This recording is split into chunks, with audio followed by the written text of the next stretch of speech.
Pois é, Elisa, tristeza para todo lado no Oriente Médio, muita violência, muita guerra, muitos ataques entre todos os grupos envolvidos e países também envolvidos nesse conflito.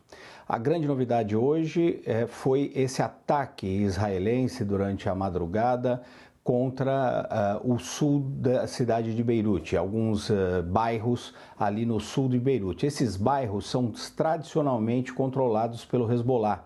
Ali é a região onde eles são mais fortes, justamente nesses subúrbios ao sul de Beirute, a capital do Líbano, é que morreu num desses bombardeios israelenses o Hassan Nasrallah, que era o chefe, o secretário-geral do Hezbollah, o grande líder do grupo, que é um grupo considerado terrorista por muitos países do Ocidente, inclusive Estados Unidos e aqui o Reino Unido.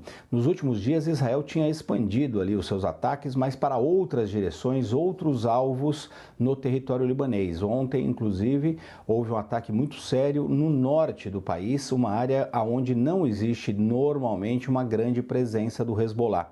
E isso acontece, Elisa, justamente no momento em que os Estados Unidos, o governo americano, disse muito claramente que não concorda com a intensidade e também o tamanho aí, a expansão desses ataques aéreos israelenses no Líbano. Eles gostariam de ver ataques muito mais concentrados contra os alvos do Hezbollah e não ataques tão generalizados. Segundo o próprio governo libanês, mais de 10 mil mísseis já foram lançados pela Força Aérea e pela artilharia israelense contra o território no Líbano desde o início da guerra, lá no início de tudo, no dia 7 de outubro do ano passado.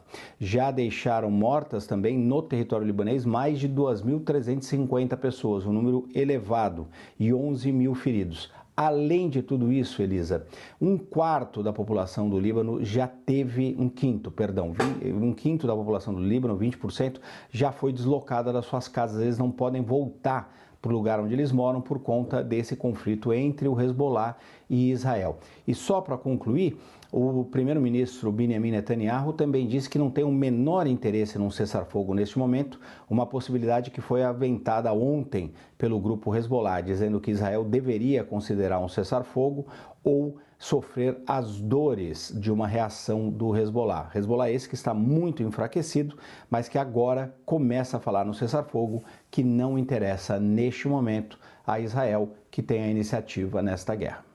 Érico, a gente tinha adiantado ontem aqui um assunto que dizia respeito aos trâmites, os planos de Israel de retaliação ao Irã, que eles poderiam ouvir Estados Unidos, mas que a decisão seria embasada nos interesses nacionais, nos interesses dos próprios israelenses. Como é que está isso, Américo Martins, esse plano de retaliação ao Irã?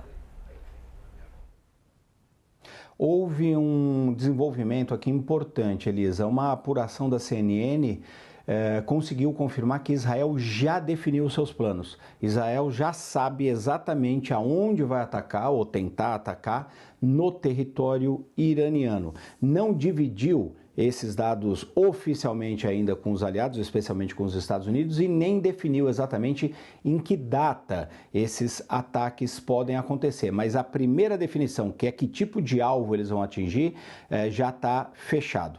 E a gente lembra, Elisa, que eles teriam 3 opções de alvos diferentes, né?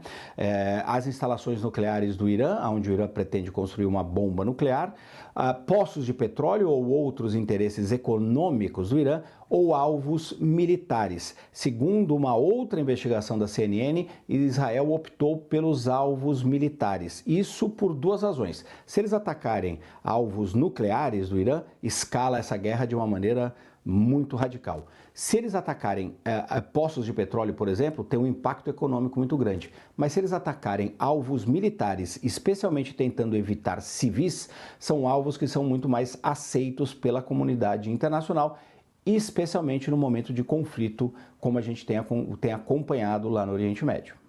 Obrigada, Américo Martins, conversando com a gente ao vivo da Europa.